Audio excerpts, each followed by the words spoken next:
It was almost midnight when I got on the last bus home. I was 23 years old, exhausted after another late shift at work. My feet ached, and all I wanted was to get home, take a shower, and go straight to bed. I paid the driver, walked to the back, and took a window seat. The engine hummed softly as we drove through the dark streets, stopping every few blocks. The old fluorescent lights flickered every now and then. Across the aisle sat an older man.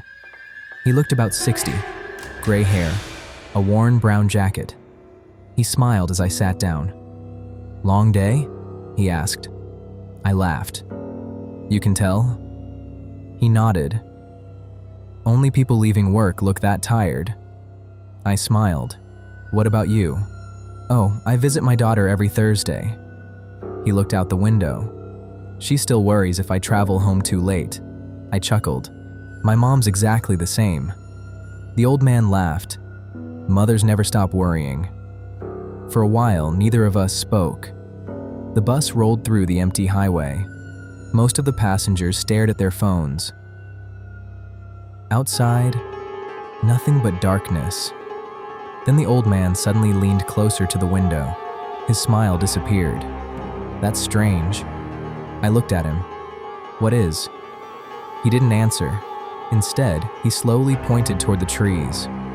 "Do you see that?" I pressed my face against the glass. At first, nothing. Then I saw it. Far beyond the headlights, something was moving between the trees. It looked impossibly tall. Its arms hung almost to the ground. It was keeping up with the bus. The old man whispered, "That shouldn't be possible." I looked toward the speedometer above the driver, 50 miles per hour. The old man slowly sat back in his seat. His face had gone pale. "Don't look at it anymore." I frowned. "Why?"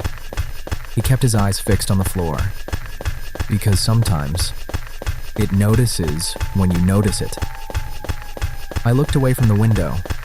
My heart was pounding. Nobody else on the bus seemed to care. A teenager kept scrolling through his phone. A woman near the front had fallen asleep. The driver continued humming to the music. It was as if only the two of us could see it. A few moments later, the bus stopped. There wasn't a bus stop, just an empty stretch of road. The doors slowly folded open. No one got on. No one got off. The driver didn't say a word. He simply stared straight ahead. Then, the old man grabbed my wrist. "Don't move." I looked toward the open doors.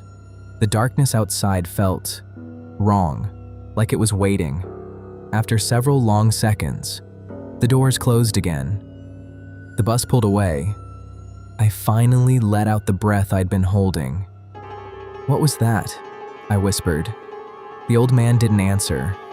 Instead, he looked back out the window. The thing was gone. I felt a wave of relief. Maybe it had finally stopped following us. Then I noticed something. The reflection in the bus window. I could still see myself. I could still see the old man, the passengers, the driver. But behind every single reflection, something impossibly tall stood in the aisle, right behind us. I spun around. There was nothing there. The creature wasn't outside anymore. It was inside. Then everything went completely dark. The bus skidded to a stop. For several seconds, there was only silence. When the emergency lights finally came on, every passenger was still there, except the old man. His seat was empty. The doors were closed. No one had seen him leave.